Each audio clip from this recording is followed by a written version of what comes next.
அல்லாஹாலா அல்லாஹ்வுடைய திருநாமங்கள்ல ஒரு திருநாமம் என்ன? ஜப்பார்.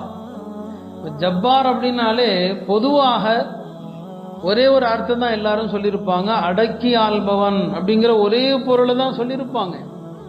ஆனா உண்மை என்னன்னா, ஜப்பார் என்பதற்கு பல பொருள் இருக்கிறது. அதுல ஒரு பொருள் என்ன? ஜப்பார் என்று சொன்னால் சோதனைகளுக்கு நிவாரணம் அளிப்பவன் என்று பொருள். பெருமானார் ஸல்லல்லாஹு அலைஹி வஸல்லம் அவர்கள் 2 சஜிதாவுக்கு மத்தியிலே அமர்கிற போது இப்படி ஒரு துவா ஓதி இருக்கிறாங்க. அதுல இந்த ஜப்பார் என்கிற வார்த்தையிலிருந்து வரக்கூடிய அந்த வேர் சொல் வரும்.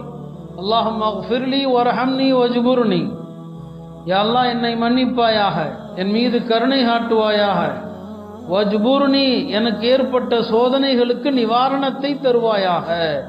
அந்த வார்த்தை தான், அதான் ஜப்பார், சோதனைகளுக்கு நிவாரணம் தருபவன் என்று பொருள் ஜப்பாருக்கு.